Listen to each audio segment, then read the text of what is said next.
Hey everybody, welcome to the show. I'm the host Shawn, and today I have a special guest with me. I have Cecil. How you doing, Cecil?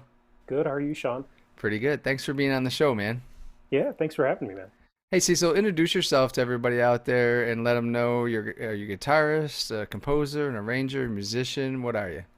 Yeah, so my name is Cecil Alexander. I'm a guitarist and composer based here in northeastern Pennsylvania, just a couple hours outside of New York. And yeah, I'm primarily a jazz guitarist, but I dabble a little bit in a lot of different genres. And what's the best way for people to get a hold of you, Cecil? Is it through like Instagram messaging or is there an email account? What's the best way? Yeah, Instagram messaging is perfect. I check those pretty often, so Yeah, it seems like a lot of musicians are on Instagram, aren't they? yeah, definitely. That's like the 21st century business card, I feel like. Do you have a link tree or anything like that too? I do, yeah. It's the link to that should be up in the bio for my Instagram page. Just send that to me and I'll put it in the notes if anybody wants to click on it or they can get it however they want, right? For sure. All right, well, let's dig in. I've been watching you on Instagram, and a lot of my friends are transfixed with your playing and how you sound, and you have a sense of humor. There was one recently, I think, about you saying you sing or something. Oh yeah. And it's like I'm watching the short, and it gets to a point where you're about to sing, and there's like nothing. I'm like, Yeah. it's like he got me. He got me. Whatever you can do to string people along. And I did, and I watched it again. I was just like, wait a minute, did I miss something? Kudos. So that was great. And you come with a good reference because my last guest, well, my last musician guest was Tim Fitzgerald. Yeah, fantastic guitarist. Yeah. Give Tim a shout out. Come on, my man. Yeah, Tim is amazing, man. I need to get you out to Chicago and play with Tim Oh, that would be and come great. up and vlog it Yeah, and do a whole episode. that Come would be on, man. killer. Because I'm Yeah. looking at trying to go up there and see him and visit and go check out his playing. But anyways, enough of Tim. He had his own episode. Everybody go check it out. So, all right. So, Cecil, let's ask you some of your early years in your history to growing up. Where did you grow up and what type of a musical environment did you have in your house? So I'm from a small town in Michigan called Muskegon. The closest town is closest big town I would say is Grand Rapids, which is about like 35 minutes away. Maybe more people are familiar with Grand Rapids than Muskegon, but yeah, really small town. Not a lot in terms of like a music scene, but my parents were just like really big music fans when I was growing up. My mom played piano, took piano lessons like most of her life, and my dad was never a musician, like never played an instrument, but he was just a huge music fan. His dad was actually like a guitar player and played a little bit of blues and stuff, but he never picked it up himself. But I would, listen to his record collection. He was really into like straight ahead jazz. Smooth jazz was probably like his favorite. So like Boney James and Gerald Albright and guys like that. Actually, one of the first recordings that I remember hearing, like when I was 3 or 4, the first memory, anyways, that I have of listening to music was a Remark You Made by Weather Report, which is not like smooth, but like more fusion leaning. So that was more of what was playing in the house. But he was into like Wes, George Benson, but it took a little bit of time for me to like fully appreciate that stuff, I would say. So I started playing when I was 8. I was just really interested in guitar from originally the scene in Back to the Future where Marty McFly plays Johnny Be Good. Yeah, that's that just like had such a big impact on me as an 8-year-old, and I was like, man, that's what I want to do. So I did lessons for a little while with this fantastic guitarist in Muskegon named Rich Martin, and he had me working through like Hal Leonard stuff and Mel Bay books and all that kind of stuff.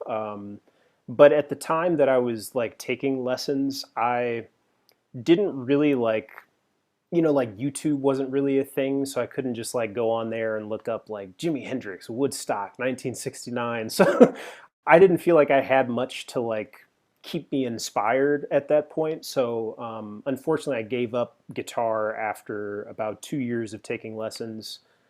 Picked it back up at 12 after YouTube became more of a thing, and I saw videos of Hendrix and Eddie Van Halen and Stevie Ray Vaughan, and I was like, man, like I have a guitar in my basement. Let me go pick it up and try to learn some stuff. So yeah, that kind of just set me on the journey in terms of like really wanting to do music for a living. And So were any of your friends into like jazz music too? Are they like rock and pop, or what type of people you're hanging out with growing up? What did they listen to? more rock and like hip hop that was on the radio and stuff like that. I didn't really start listening to jazz on my own until I was maybe 15, I think, because beforehand it was just kind of like my parents' music. I wasn't really interested in that, but I was familiar with a lot of jazz and like names in jazz. So once I finally got like bit by the bug, I knew like what people to check out. And actually, around the same time that I got interested in it, I did a summer program at Berklee College of Music where I had this great teacher named Kurt Shoemate, who turned me on to like Grant Green, Wes Montgomery, Kenny Burrell. He was like, you're into blues and rock, like this is the perfect segue for you. So I went home, brought out my laptop and I looked up Grant Green, and the first thing that I saw was "It Ain't Necessarily So," which is just I've probably listened to that recording like over 10,000 times or something. It was just, I was just struck by his sound and his time feel and like how bluesy the ideas were. Like there was a lot of stuff that I could pick out because I was used to, Albert King and Buddy Guy and Stevie Ray. But there were also some things in there that were just like one too many notes for me that I couldn't really decipher. So I started kind of picking away at some stuff and kind of decided that I'd like wanted to pursue jazz at that point pretty seriously. But unfortunately, I didn't really have many people around me that could kind of lead me in the right direction to take the next steps and say like, hey, you should transcribe solos. Hey, you should learn tunes. Hey, these are tunes that you should learn, or like music theory. I wasn't really like hip to that kind of stuff yet until I got to college pretty much. What type of time frame was this for college?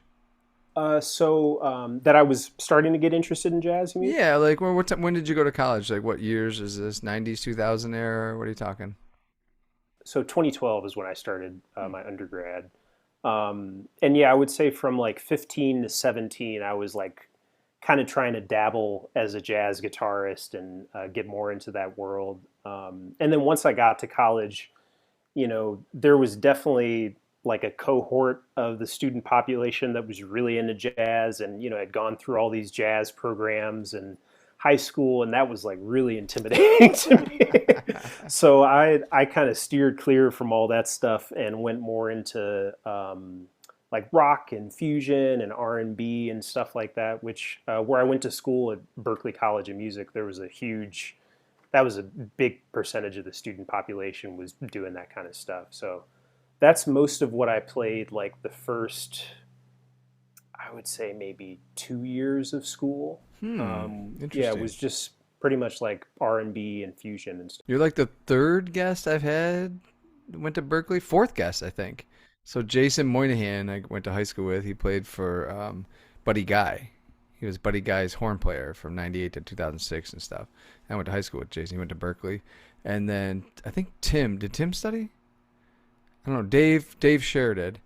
Okay. And yourself. And it's funny to see how you guys have all like come out from Berklee into different areas, and Yeah.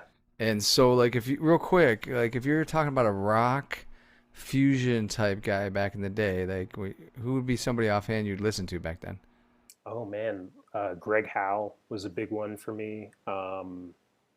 Guthrie Govan. I was really into like the Aristocrats and all that stuff. Richie Kotzen too. Richie's still like one of my favorite players. He's so killer. Amazing.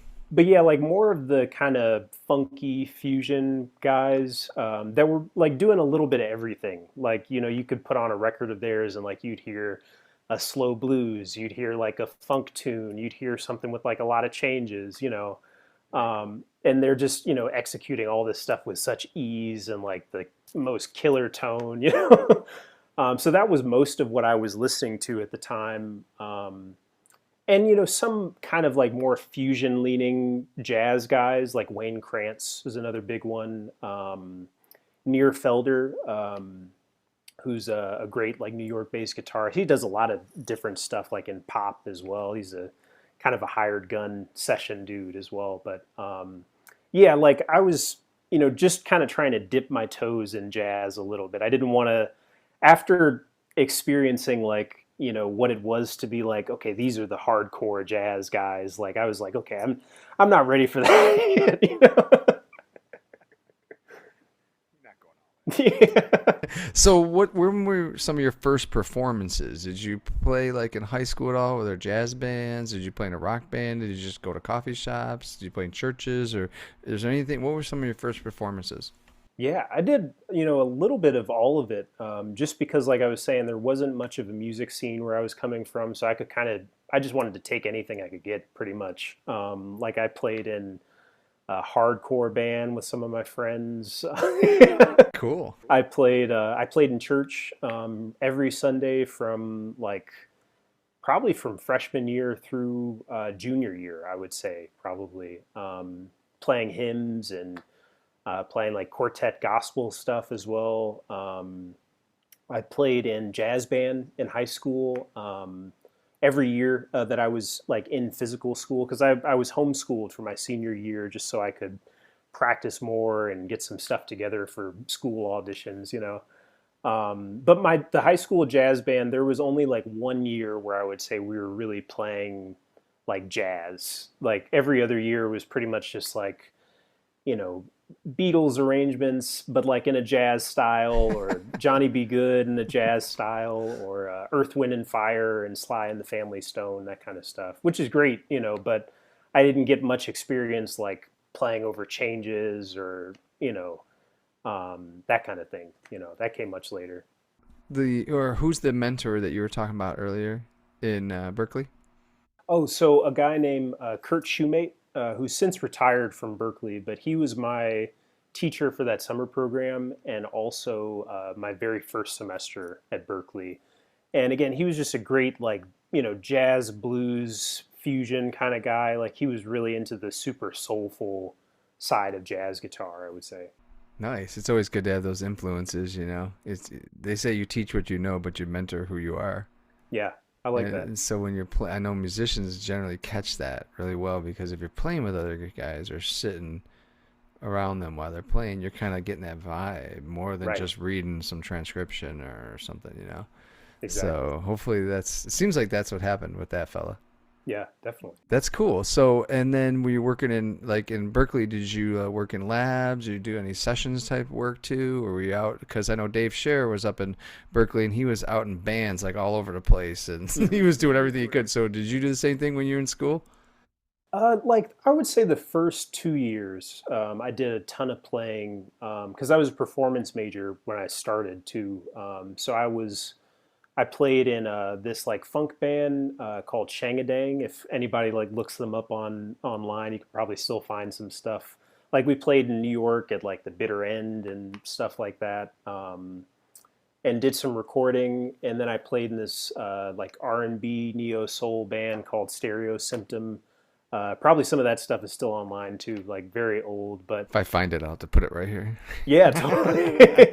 On the screen. But yeah, that was both of those bands were started with good friends of mine that we all kind of had the same interests, like trying to get into jazz and like that side of things, but also just wanting to like hone in on our strengths and like the music that we like really grew up on. But then I think it was like the middle of my second year, I changed my major to jazz composition. Just kind of hoping to, get better at the theory side of things, analyze some scores, and learn like what the great, jazz composition styles had been, like studying Thad Jones and Mel Lewis stuff, and Bob Brookmeyer stuff, and Duke Ellington. And I really felt like, you know, the playing side of thing, playing side of things, I kind of felt like I had enough information to just dive into that on my own. And I had also had some butt kicking experiences with some favorite jazz musicians of mine that kind of steered me in the right direction. I was like, okay, now I get it. Like this is what I should be doing, you know. So I kind of put the playing thing on hold, at least in terms of like studying it formally. And I was just like, I'm just going to get composition and theory together, you know. Would you advise that for new students navigating music school to focus more on the school than maybe like going out and doing stuff? Because it seems like they could go out and do stuff besides school, you know, but you're Yeah, only getting from school when you're in school. right. I I mean, think so what would you say for new students navigating music school?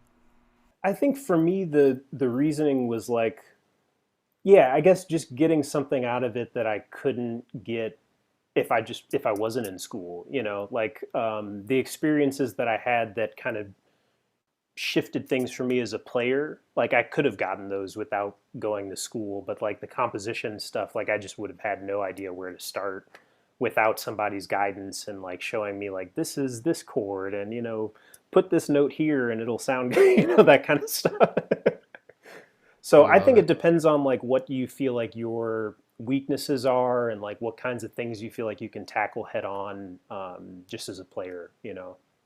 So it seems like the formal education really did shape you. Yeah, definitely. And it also, I think you'll hear a lot of people say this about music school. It just the connections that you make there are they're going to last a lifetime. You know, like the people that I met the first week of school, like I still talk to them all the time. Like I just did a tour with actually like one of the very first friends I made in the first week of school. He's this great drummer that lives in Nashville named Danny McGonigal. And we still you talk like every day, like send each other memes That's on awesome. Instagram and stuff. You know?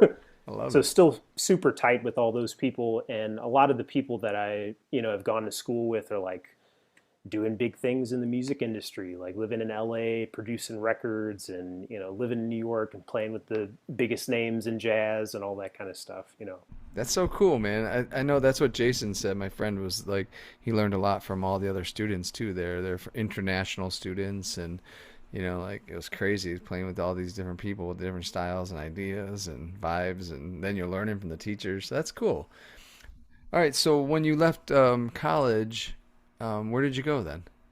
So I met my wife our third year of school, and we were playing a lot together.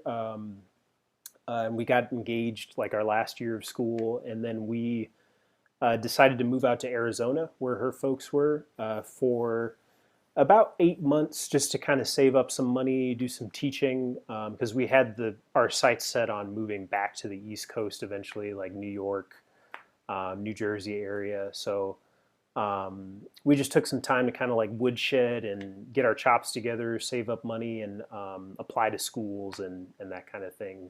So I ended up applying to the school in New Jersey called William Patterson, where I did my master's degree, just in jazz performance, and that school taught me a lot of lessons in terms of playing. Really great, really great experience. Now that's pretty cool. Now through all this, as you got married and your wife and you were traveling back and forth, were you guys just playing out sometimes and doing stuff together? Because I've seen some cool videos of you guys like doing music together. I love it. It's awesome. So talk about that for a second. How special that is.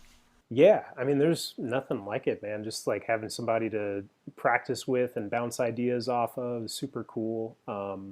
We started, our relationship by just playing a lot together. Like she had a band of her more singer-songwriter oriented material that she like brought me in as the guitarist for, and then we just hit it off from there. And we spent many years like in both Arizona right after school and when we moved to Jersey, playing in bars and pubs and just doing duo stuff and top 40 and So jazz cool. standards. So I love it. yeah, it's great. It's we still play a lot together. We did a duo tour, kind of a split like duo tour and quartet tour, in August and September through like the Midwest down to Nashville, where we recorded a record with some friends of ours.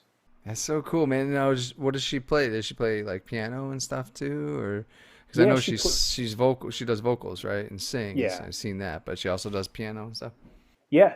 She plays piano really well, like accompanying herself, and she's been playing piano and like using it to write her own songs for many years. She was a songwriting major at Berklee, so Very cool, Cecil. I love it. I'm gonna put stuff up here too, so people can see it and check her out too. Does she have her own Instagram page? I know you're always together on your stuff, so she's probably in that too, right? yeah, All yeah. right, Her tag is put that just up there. Ari Alexander Music. I'll stick it up here for people to see on the screen. They can check her out, man. It's great stuff. I love it too. Thank you, All right, so appreciate as that. you're going through all these college years and everything, what type of guitars are you using, man? Because this is a guitar show. So Yeah. were you kind of married to one style or one particular guitar, or are you somebody that goes through a lot of different guitars over the years? So go ahead. I for many years I used this like parts caster telly. That was like the only guitar I would play pretty much for jazz, for rock, fusion. And I had always wanted like a real parts caster. So our last year of school, I saved up enough to buy like this neck from Music Craft with a really thick profile because that's kind of what I tend to gravitate towards. And the body was from MJT, which I think is in Missouri, maybe Mark Jenny Telly. And it was like a thin line, but with like this really cool pickguard design, humbucker in the neck, telly bridge in the bridge position, and yeah, I just loved that guitar. Just the sound I got out of it, the way it felt, like the setup and everything. I unfortunately let it go a couple of years ago. Oh man. Yeah, just my kind of priorities in terms of tone were starting to shift a little bit. And I got linked with this really great builder in Tbilisi, Georgia. His name's Alexander Polyakov. I just randomly during the pandemic bought this like an L5 style from him with a Charlie Christian pickup that he had made was in the neck. And I love that guitar as well. I also let go of that kind of stupidly, but that started like this relationship with him where I would just like send him these ideas and he'd like make them come to fruition. So the first guitar that he built for me, besides that one that I bought off of Reverb, was this Super 400 style, Bring the which was headstock a like, little into oh yeah, view yeah, too. Yeah, there you go. yeah, Yeah, and that that's has my cool. my name in the It's the kind of like headstock. Art Deco looking. Yeah, exactly. So That's kind of cool. his vibe. Especially this headstock is like his Yeah. design. But I had Cool. always wanted like a Super 400, just from being like a Kenny Burrell and Russell Malone fan. And this bridge tailpiece is just like that. There's nothing cooler than that to It's so me. cool. Let me see the back side of it. Can you flip it Yeah, over a little bit? for sure. Oh yeah, look at that. Yeah, nice flame on there and on the Yeah, back it of the neck is. too. And it's So actually a pretty. bolt-on neck, which is kind of Interesting. crazy. But like the bolt-on is like so secure that you don't really feel like it's taken anything away in terms of like resonance or tone. But yeah, this was the first thing he built for me, other than that guitar that I bought on Reverb, and I just love this guitar. He also made like a thicker neck profile for it, which is like 1 inch thick all the way down from the nut to the 12th fret. And he actually the second guitar he built for me was this. Has even a Oh thicker yeah, neck on there's the it. one that I've seen in all the videos lately. Yeah, this one is like That's a baseball bat. yeah, exactly. This one is 1.35 inches from the nut to the 12th, and it feels like home, man. Like That is so cool. Let me see the headstock on that one too. oh yeah, yeah. This one, this was just like a crazy idea I had. I saw like a couple builders. I think Frank Brothers, which is in somewhere in Canada, maybe Montreal. They do this like matching pickguard headstock combo, and I just thought that was the coolest thing ever. So I, spec'd out this crazy blue sparkle finish and the yellow tortoise pick guard. Does the sparkle go all the way around the backside too? Yeah. Yeah. I got a little earthquaker devices Oh yeah. on the back there.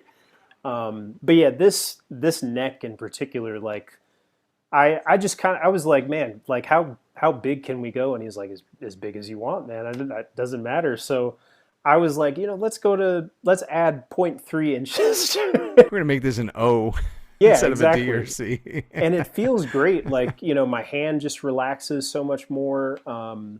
I had like a Strat when I was in high school that had an all parts neck on it, a thicker profile. That one was 1 inch thick, and I just loved the feel, and like the tone was so like strident and like direct.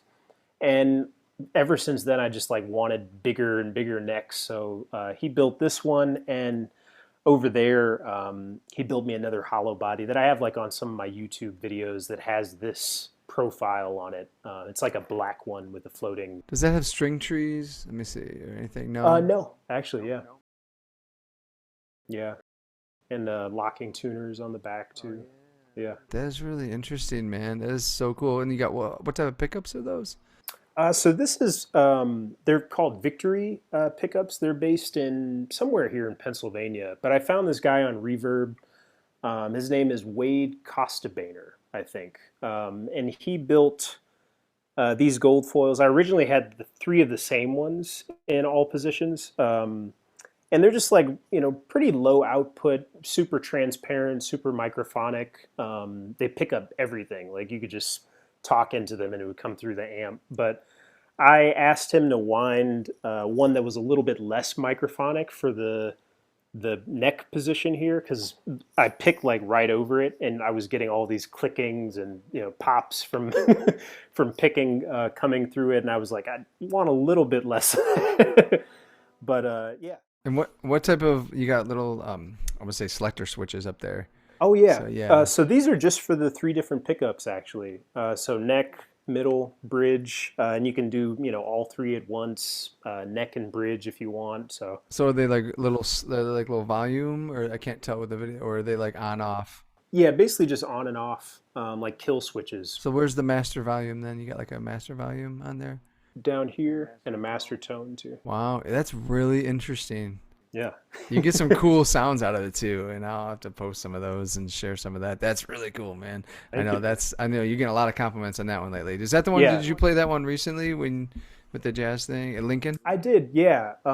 Yeah, I brought this guitar for that. I wasn't super happy with the sound because I had this 8 through 38 set on it for like all this fusion stuff that I was playing. And I was like, I'm going to put some heavier strings on it, but the gig was coming up and I didn't want to change things up too much and, get up there and feel too uncomfortable. So I kept them on, and I felt like I was just riding the tone knob like the whole time because it was so bright and kind of plinky sounding, So do you use like flat wounds, or do you use... I just put some flats on here, Yeah. actually. This is a 13 through 56 set of Nice. flats, which doesn't feel too crazy because it's also a 24-inch scale, so pretty short Right. scale. Yeah. Yeah, you get a little slinkiness out of the shorter. Yeah. That's interesting. I like that. So a lot of guys that play slide out here in Tulsa use like the heavier gauge strings and open tunings and all that kind of stuff. Do you use open tunings at all, real quick, or is that not something you're into? I don't use like open tunings per se, like open D or C or anything like that, but I do use a lot of alternate tunings just for like writing stuff. I just like it just kind of gives you a different perspective on some things and makes you discover some sounds that you wouldn't normally do in standard tuning. I mean, Gives you a different timbre, yeah, as they definitely. say. Yeah, and that's why a lot of guys, rock guys, like writing stuff on acoustic. Mm-hmm. Then they go back to their electric and see what they can do with it. And it's Exactly. Just, it kind of inspires them. So that's cool. And what type of picks are you using? That's another question a lot of people ask me about my guests. Are you using the little jazz type ones? Or are you using the mediums? What do you using? I like just these little jazz threes. Oh, yeah, So that's this what is I got. same like shape as a regular jazz three, but it's 0.73 millimeters, so pretty thin. I Kinda played like that around type with of thing? yeah, Like that. yeah, pretty much. Oh yeah, you got a solid one. Okay. Yeah. And Cool. I've probably bought like, I think I have like 20 packs of these just laying around because I love them so much. And I also go through them really quickly because they are so thin. But I just find for the style of picking that I do, like I like the thinner pick to have the snap and kind of highlights the articulation a little bit more, I think. I found when I play with a thicker pick, some of the dynamics go away. Like I'm really happy with the sound itself. It's much thicker, but it's just like I can't dig in the same way with things sounding kind of unpleasant for my ears anyways, you know. Yeah. Is it like smooth? It looked like it was smooth because some of them have a texturing on them and some are Yeah, smooth. You know, it's it's totally just smooth. smooth. It looked like smooth. I have Okay. Yeah. cut some ridges in some of them just to, make the grip a little I love easier. hearing it. It's so funny. Us guitar guys, what are we doing We're sometimes? I wacky, don't man. know. We have so many weird things It's we so do many with our little gear. things. Like sometimes, like these Nashville guys are using the round shoulder instead of the pointed Oh yeah, area. You know, they're using the round shoulder to get like a warmer sound, and people are like, "What? What are they doing?" It's like, well, it gets them a warmer sound. And then like yeah. that pick attack you're talking about on your neck pickup. Like Hmm. if you go to the shoulder edge, it's a little softer sometimes. Right, So that's I mean, true. there's all. And do you hide it and then do like finger style kind of while you're Yeah, playing? Do you yeah, do some quite a of bit. that? Like I'll hide it in the like pinky and ring, or even middle in ring like that for finger picking stuff. But I probably do this more often because I actually finger pick more with my thumb and my middle finger than my thumb and my index, just because I like not just for dexterity stuff, but I think the sound is a little warmer with the middle finger than it is with the Show index. us some of that real quick. You got your Yeah, guitar there. Let me see, because it's all these little nuances that make the sound so different. yeah, definitely. So, you know,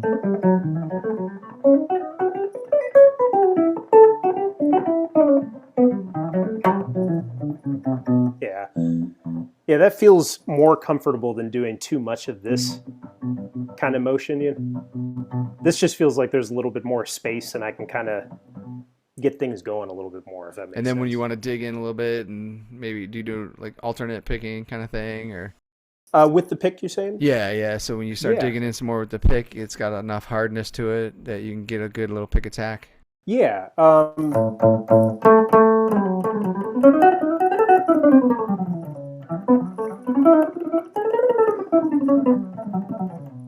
Yeah, I use a lot of alternate picking, but also some economy stuff. Like when I'm doing, like going in this direction towards the floor. I don't really do it this way, just because that's much more uncomfortable for me. Maybe for little stuff like little ghost note kind of things like that. But I definitely feel more comfortable doing like the like sweeping that way rather. That feels uncomfortable for me. I love it. It sounds so cool. I love it. It's great. You do such a good job on all that stuff, man. Thank you, man. It sounds. Appreciate it. Then do you do any of the thumb work? Like Tim, my last guy, does so much thumb work with the West. I I've worked on it, but it just feels like something that I really have to like. I have to be in thumb mode if, Not if it.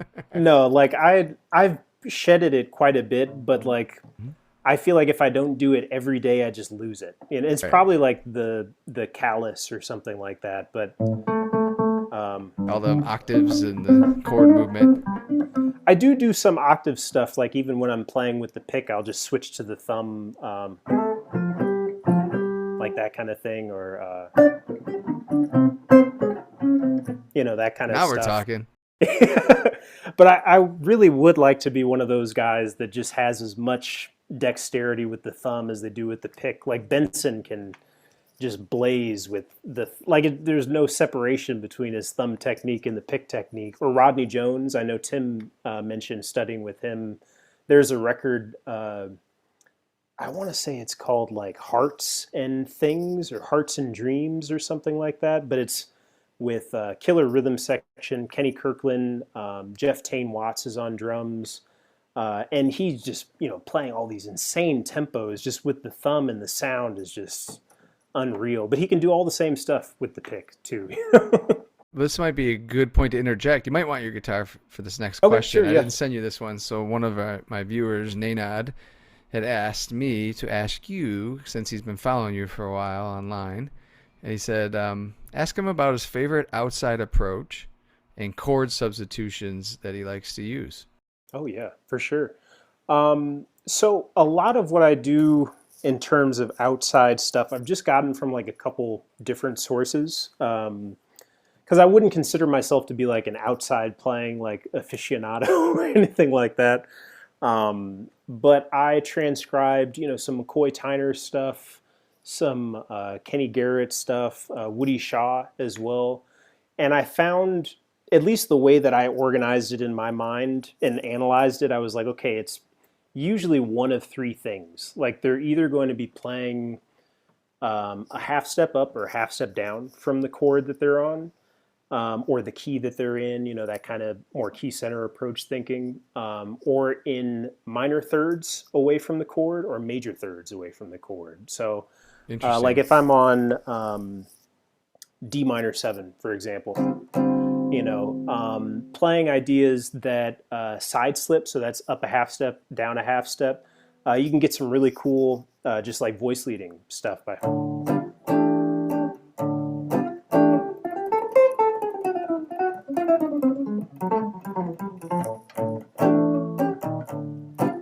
Or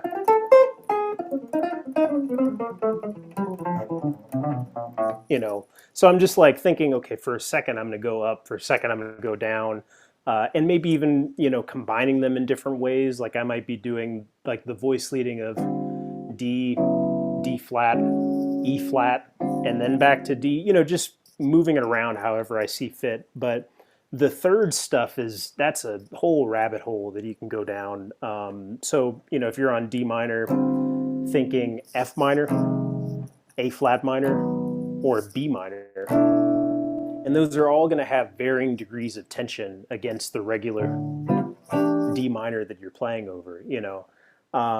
And because there's so many of those options, you can kind of mix and match them in almost like what feels like endless ways. So, you go, right? So that's D, A flat, B, F. And if I play a line that implies that sort of root motion,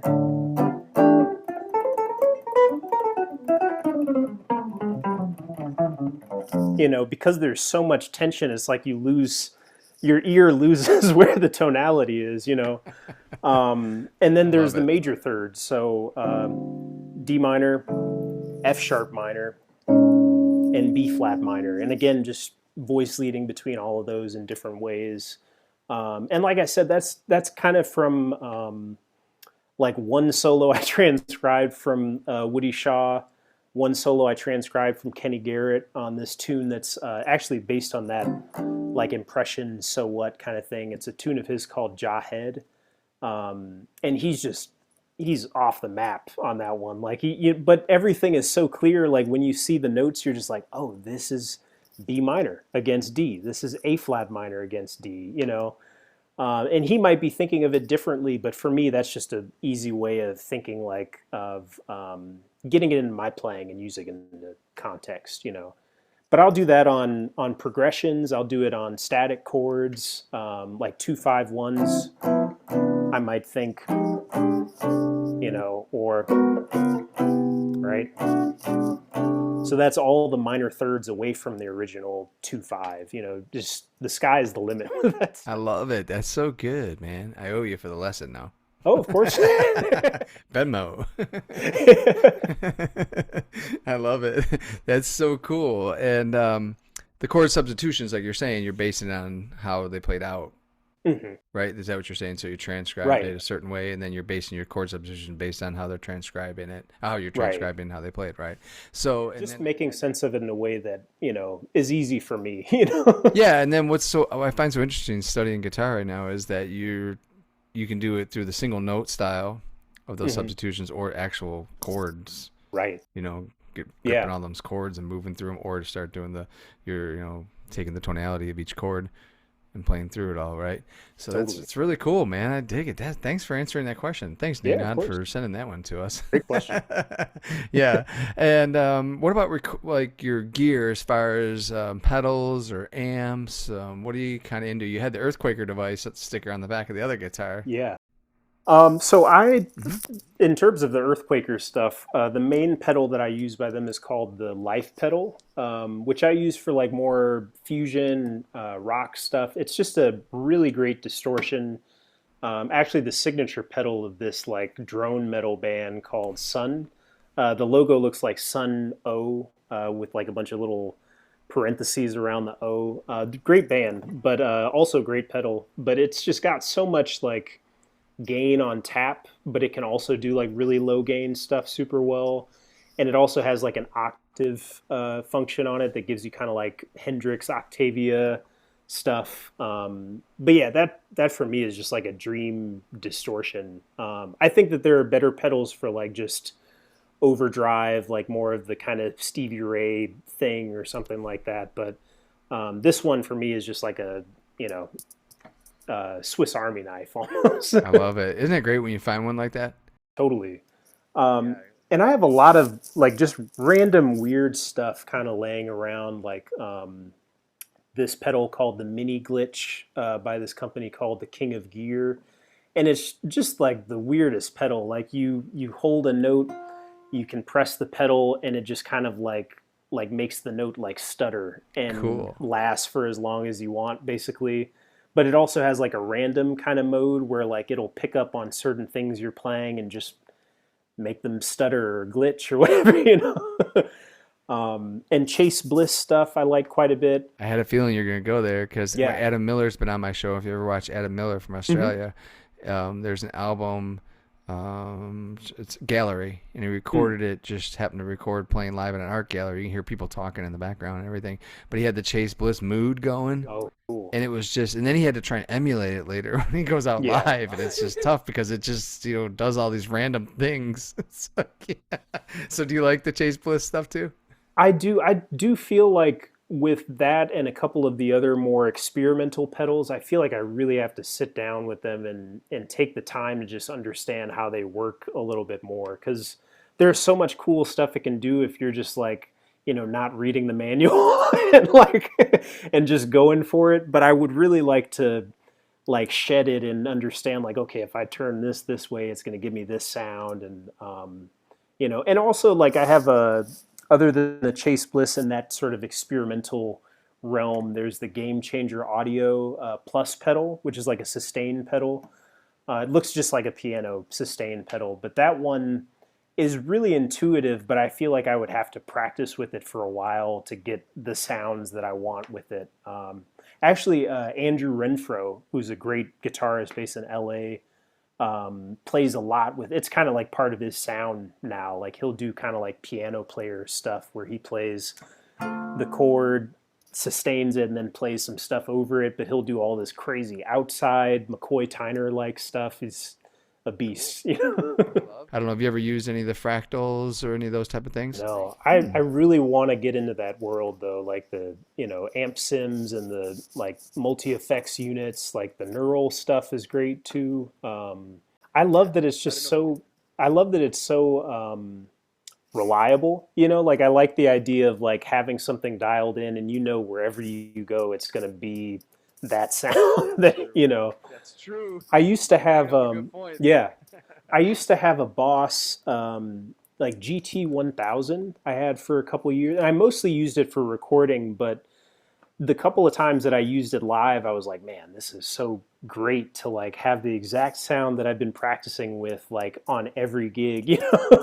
But it was again one of those things where I felt like I had to just really get deep into it and understand like, okay, these are my presets, this is what I'm working with, but I just didn't have the time to, to woodshed it. So what type of amps do you use?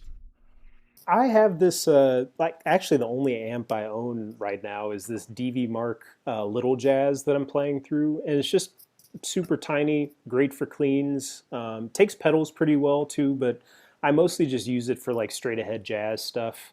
I'm probably going to get for Black Friday this year, like a Fender Princeton or something like that for recording, because that's like one of my favorite sounds is like a, big hollow body through a Princeton. There's nothing like it. Heck yeah, man. That's always a good sound. Do you think you're gonna go with an old school, like, or you can get like a Tone Master style where you can go out, direct out? I think maybe like one of the reissues. Like I think they do the Princeton like '68 reissue. I've played through that at a couple venues and really been super happy with it. And I actually used one on the first record that I did called Introducing. That was that first Polyakov guitar I was talking about with the Charlie Christian, just through a '68 reissue Princeton. And I was really happy with the tone on that one. Your guitar itself seems to dictate a lot of the tone Right. that's Totally. being shaped out there for you because you're talking about that guitar right there you're holding has a certain thing that you're probably going to get as soon as you turn on your amp. Right. And if you do need to tweak it for the room you're playing in, it's probably not that terrible to tweak that guitar, is it? Right. Yeah. I mean, yeah, it's just got the thumb screws on here. I'll occasionally adjust the action because I keep it like, I actually like it a little higher than this usually. I don't know if you can see that. Yep, I can see it. Yeah. I tend to gravitate towards like higher action recently just because I feel like it keeps my fingers in check. And it also helps me get away from doing too much stuff that's just like muscle memory. Like it forces me to kind of find some more new things in the moment, which I really like. But occasionally you'll get in a room that's just it's a little bit too cold, and your fingers just aren't cooperating with you, so you have to lower it a little bit. But I use pretty heavy strings on this one, and the radius on it is super flat, so I don't really have to worry about the strings slapping around on the fretboard and creating buzz too much. So what advice do you have for young players on not over focusing on gear? Mm. That's a tough one. I think just like use the gear that gives you the sound that you want, but is also like comfortable enough to play through. Because I think that we as guitar players we get a little bit too focused on gear because we're thinking of how something like looks or how someone else sounds with what they have going on. And I think that, unless you're talking about like hyper specificity, like I want to sound like I want the Stevie Ray Vaughan thing. It's like, okay, you need a Strat. Of course. Or like I want like the Danny Gadden thing. It's like, okay, Telly bridge pickup. But I think in jazz there's a little bit more room for like experimentation with tone stuff. Like you have guys like, Barney Kessel or Tal Farlow that's just like the super dry, like heavy flat wounds, like really thick sound. And then you have like Bill Frisell and Julian Lage that are playing with more like reverbs. And, Frisell uses like tons of like the 16-second delay and all that kind of stuff. So I think that there's a little bit more room for like, I've been chasing this thing and I want it to come through in the gear that I'm using. And I think just like applying that to any music style that you're playing is the key. And also just, think about like something that I think about a lot anyways is like if I'm switching around my gear too much, I feel really uncomfortable like when I get on a gig. If I have been playing like 10 different guitars throughout the week, I get on the gig at the end of the week and it's like, man, I have nothing to relate this to. But I think if you spend enough time with one thing, it's like you can just make it work regardless of the circumstances, like regardless of whether you're nervous or like I said the room is too cold. You just are used to it and you know how to get around it and get those sounds to come out that you want. That's something that I myself have been really bad about, is like jumping through too many things. Like the last couple of months I've had some good habits just in terms of like really being able to sit with one thing, like a solo transcription. And I've been working on this solo by this guitarist named Joe Cohn, who's a great, like super underrated New York guy, and super melodic. But this solo on this tune Barbados, it's a Charlie Parker blues. I've just been like playing it at like 35% speed, like really feeling the notes like and then I'll look at the clock and like 3 hours have gone by. You know? It's like, man, that's a great feeling. I'm with you, and I'm older now, in my 50s, and relearning guitar, and I've learned more from maybe taking one type of concept and just playing it out and nuance and everything I can get out of it. So a D minor seven, or take, I don't know, like 251, D minor seven, right? G7, C, right? And just constantly play it and just play it Yeah, and change it and try it different ways and start on the end of one, on the end of three, try it, exactly. try it up sweep, down sweep, try tones, go for the thirds this time, hit the fifths, just blah, blah, blah, play out. And it's like days go by and you learn it. And I've learned that helps me more than if I was just learning licks to like Stevie Ray Vaughan. Exactly. Yeah. It's like, I don't know what to do with these licks. Like, I don't know how to use them inside or out. I can only play it in that one position on Right. that one particular key change. It's Yeah, like, exactly. or something. Whereas where I learned something like that 251 and I just massage it and pull it apart. And Hmm. I feel like I didn't learn a lot that week offhand, but then all of a sudden you really know it. You've got it. Yeah, and you see how many like situations that can apply to, there just two quick anecdotes. There's a great jazz educator. He passed away recently, named Hal Galper, and there are all these really great YouTube videos of like master classes that he gave at different colleges that are on online, and he talks about this idea of like spending enough time with one thing to see how many different situations it can apply to. Like if you're just playing a blues for a month, you start to see like how many other things you're getting better at than just playing over the blues. Like you're getting better at playing dominant chords, playing turnarounds, connecting chord changes, playing specific tempos. And then the other thing was this idea that I feel like every guitar player has experienced this, but it's just something that we really need to like hone in on and sort of channel is something that Kurt Rosenwinkel and Julian Lage talked about in some different interviews that are online is, this threshold that you pass when you're practicing one thing where it's just like, it's almost like you have like an epiphany or a revelation, you know?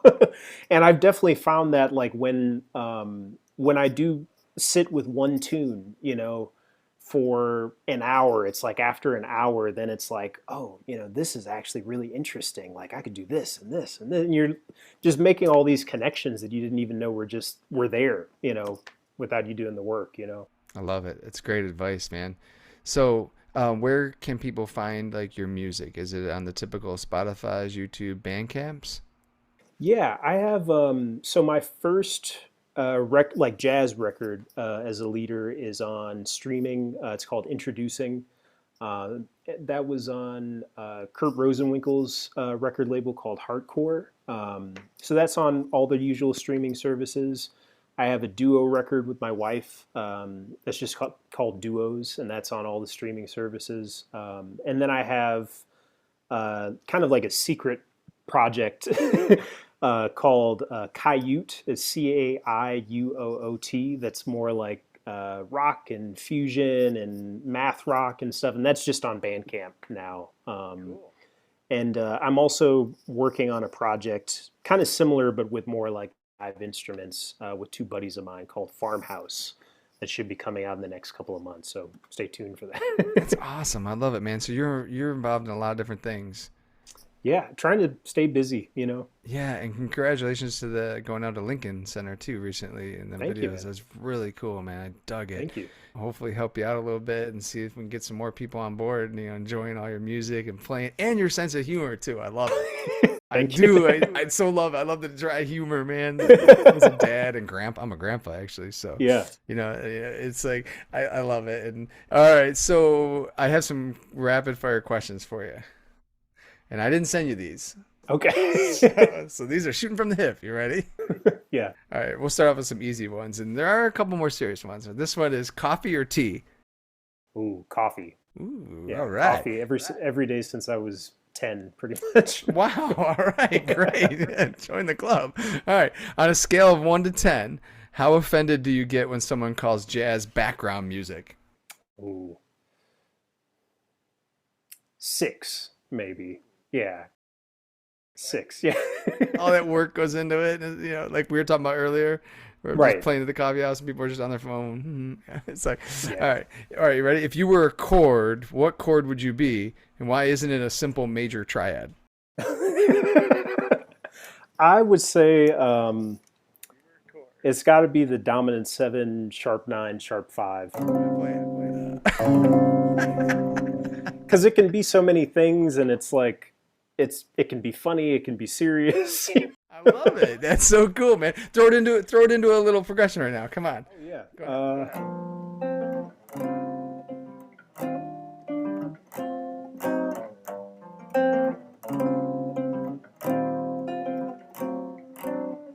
Yeah. I love it. Good job, man. Good job. All right. What's the strangest musical compliment someone has ever given you? Ooh.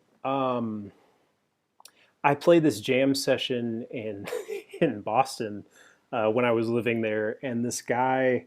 It was a jazz jam session, and this guy told me that I reminded him of the guitar player for Chubby Checker.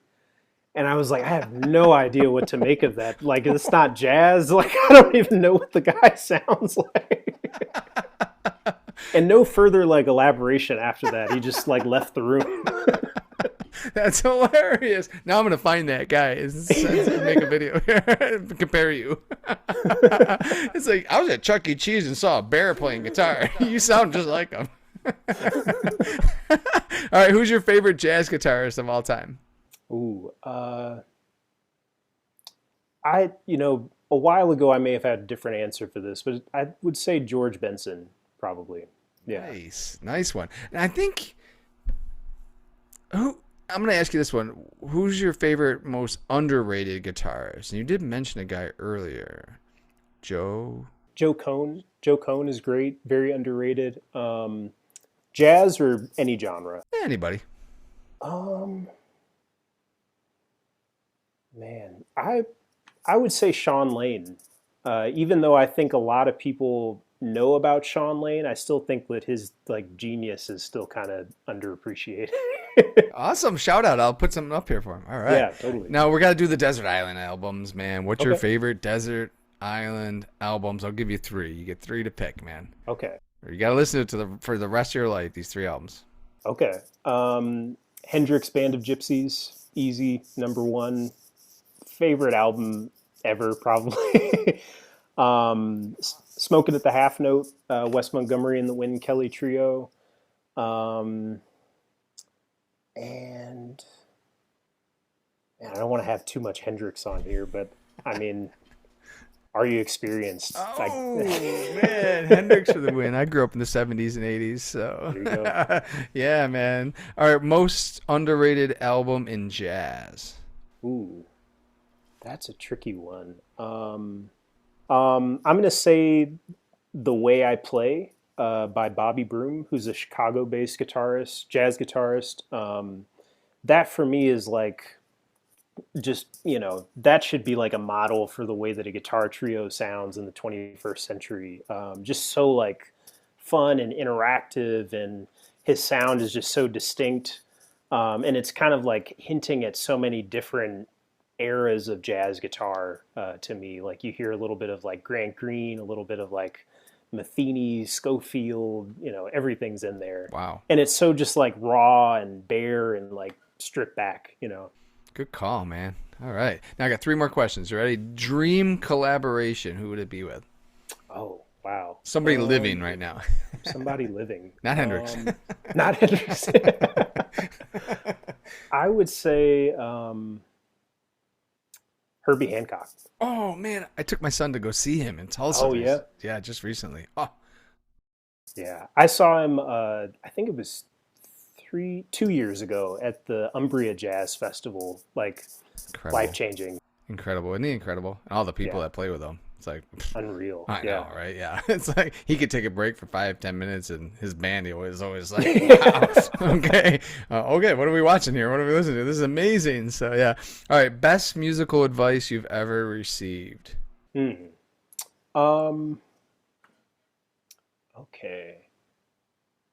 When I was doing my master's, we had these things at the end of the semester that were just like juries. So basically, you would play with the faculty members. You give them a list of like 10 or 12 tunes, and they would randomly call from that list. But, they would kind of mix things up a little bit. So if you put a tune on there that was usually like this fast up-tempo burner, they'd be like, let's play it as a ballad. So just it's full of surprises. Cool. And you're playing with, like the first jury I did, Harold Mayburn, rest in peace, was the piano player, and he played with Miles Davis and Wes Montgomery and, all these people. But after I played my first jury, the director of the program, Bill Charlap, amazing piano player, he said, yeah, man, I can hear, the language is sounding good, like your chords are sounding good, time feel is cool, but you really need to just dig into the guitar. And it took me a while to understand what he meant by that. I was like, does he mean like dynamically, like he wants me to play harder? But what he was saying, and I asked him about this, he was saying, guitar players in jazz, we get so caught up in like, oh, I want to sound like a horn player. Oh, I want to sound like a piano player. And I, at the time, was checking out a lot of like tenor saxophonists and alto saxophonists.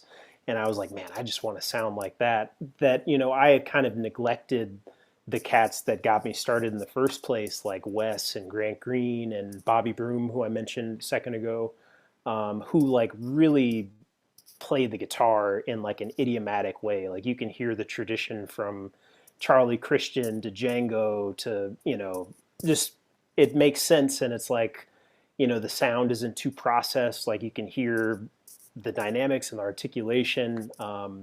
So yeah, that was really eye-opening for me, and it just kind of set me down this rabbit hole of digging back into the influences that got me into the instrument and the genre in the first place. That's awesome. Great answer, Cecil. Love it, man. So last question is a practice habit every guitarist should try. Practice habit every guitarist should try. Um,